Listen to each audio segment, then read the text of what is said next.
নমস্কার, টিভি9 বাংলায় লিমা রয়েছে আপনাদের সঙ্গে। নজর রাখবো এই মুহূর্তে গুরুত্বপূর্ণ খবরে। কেন্দ্রের তরফ থেকে যে আশ্বাস সিজেপিকে দেওয়া হয়েছিল, এবার তার লিখিত আকারে চাইছে ককরোচ জনতা পার্টি। কি চাইছেন তারা আমরা জানবো আমাদের প্রতিনিধির কাছ থেকে। জ্যোতির্ময় কর্মকার রয়েছেন। জ্যোতির্ময়, দেখো, 25শে জুলাই জেপি নাড্ডা এবং জিতেন্দ্র সিং এর সঙ্গে যে বৈঠক হয়েছে, বৈঠকে যে আশ্বাস দেওয়া হয়েছে, প্রথম থেকেই ককরোচ জনতা পার্টির নেতৃত্বের দাবি যে এই আশ্বাস তাদের লিখিত আকারে দিতে হবে।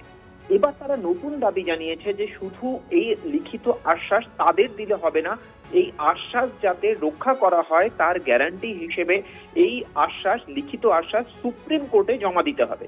এর পাশাপাশি তারা একটি নতুন দাবি জানিয়েছে, ঐশী ঘোষের মতো রাজনৈতিক কর্মীদের পুরনো মামলায় গ্রেপ্তারের চেষ্টা বন্ধ না হলে ফের পথে নামবে সিজেপি। গতকাল সিপিএম এর সদর দপ্তর দিল্লিতে একেজি ভবন, সেখানে ঐশী ঘোষকে গ্রেপ্তার করতে যায় দিল্লি পুলিশ।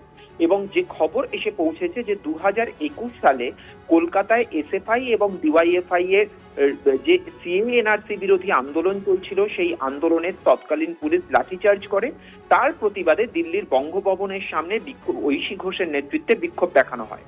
তখন একটি কেস ফাইল হয়েছিল, সেই কেসেই গতকাল সিপিএম এর সদর দপ্তরে ঐশী ঘোষকে গ্রেপ্তার করতে দিল্লি পুলিশ এসেছিল। সিজেপির দাবি এই ধরনের কেস প্রত্যাহার করতে হবে এবং বিভিন্ন রাজ্যগুলোতে ইতিমধ্যে সরকারি বিজ্ঞপ্তি জারি হয়েছে, কিন্তু আদতে কোনো পদক্ষেপ হয়নি, বিশেষত বিজেপি শাসিত রাজ্যগুলোতে, অর্থাৎ সেখানে এখনো কেস রয়েছে। অন্যদিকে পুলিশের তরফ থেকে যে খবর আসছে আমাদের কাছে, সেখানে বলা হচ্ছে যে যতক্ষণ পর্যন্ত না কোনো কেসের চার্জশিট ফাইল হচ্ছে অথবা ক্লোজার রিপোর্ট কোর্টে পেশ করা হচ্ছে, ততক্ষণ পর্যন্ত দায়ের হওয়া কেস প্রত্যাহার হওয়া সম্ভব নয়। অর্থাৎ রাতারাতি যে এই ব্যবস্থা হবে না, তা কিন্তু পুলিশ সূত্র থেকে খবর। ধন্যবাদ।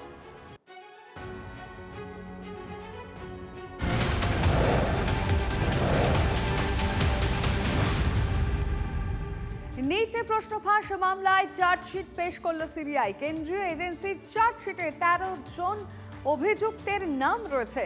কি কি ধারায় মামলা, সব জানবো আমাদের প্রতিনিধির কাছ থেকে। সুজয় পাল রয়েছেন। সুজয়, 2026 নিট পরীক্ষার প্রশ্নপত্র যে ফাঁসের ঘটনা ঘটেছিল, সেটার তদন্তভার সিবিআই করে এবং অবশেষে তদন্ত প্রক্রিয়ার পর 13 জন অভিযুক্তের নামে সিবিআই গতকাল চার্জশিট পেশ করেছে এবং এই অভিযুক্তরা প্রত্যেকেই জেল হেফাজতে রয়েছে এবং সিবিআই আদালতে আর্জি জানিয়েছে যে তাদেরকে কাস্টাডি ট্রায়াল তারা করতে যায়, অর্থাৎ জেল হেফাজতে থাকার সময় বিচার প্রক্রিয়া শুরু করতে যায়। এবং ইতিমধ্যে তুমি জানো যে এই ছাত্রদের প্রতিবাদের জন্য যে ফাস্ট ট্র্যাক কোর্ট গঠন করা হয়েছে, এই মামলার পরবর্তী বিচার যাতে ফাস্ট ট্র্যাক কোর্ট হয় সেটাও আবেদন জানানো হবে সিবিআইয়ের তরফ থেকে, তেমন মাত্র জানা যাচ্ছে।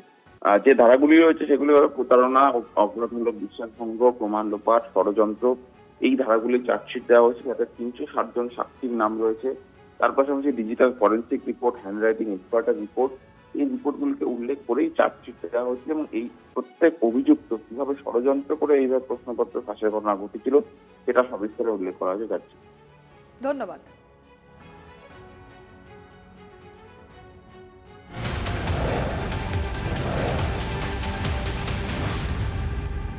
যাবতীয় নিয়ম মেনেই ছোড়া হয়েছিল ছড়রাগুলি। অন্তর তদন্তের পর দাবি সিআরপিএফ এর।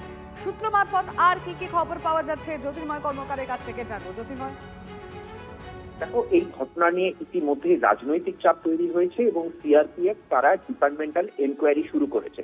সেই ডিপার্টমেন্টাল এনকোয়ারিতে যা উঠে আসছে তা হচ্ছে সুনির্দিষ্ট এসওপি মেনেই পেলেট গান ফায়ার করা হয়েছিল। 20 জুলাই দিল্লির কনট প্লেসে বিক্ষোভের সময় প্রতিবাদকারীদের উদ্দেশ্যে প্রথমে লাউড স্পিকারে আবেদন করা হয়। সেই আবেদন ব্যর্থ হলে ফায়ার করা হয় টিয়ার গ্যাস। এরপর বিক্ষোভকারীদের ছত্রভঙ্গ করতে লাঠিচার্জ করে পুলিশ। দিল্লির পার্লামেন্ট স্ট্রিট থানার এক জেনারেল ডায়েরি রেকর্ড অনুযায়ী এই 3টি পদক্ষেপ ব্যর্থ হওয়ার পর দিল্লি পুলিশের এক ডিসিপির নির্দেশে এই পেলেট গান ফায়ার করেছিলেন র্যাফের একজন ডেপুটি কমান্ডার র্যাঙ্কের জওয়ান। এই যাবতীয় তথ্য সুপ্রিম কোর্টের রিপোর্ট আকারে পেশ করবে সিআরপিএফ, কারণ প্রত্যেকটি রাজ্য সরকারকে আগামী সোমবারের মধ্যে এই রিপোর্ট পেশ করার হলফনামা আকারে নির্দেশ দিয়েছে সুপ্রিম কোর্ট।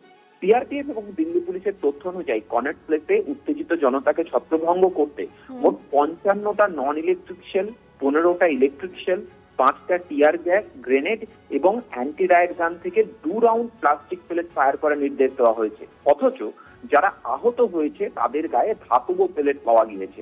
অপর দিক থেকে সিআরপিএফ দাবি করছে যে তাদেরও 47 জন র্যাফের জওয়ান আহত হয়েছে, যাদের মধ্যে 6 জনের মাথায় গুরুতর আঘাত রয়েছে।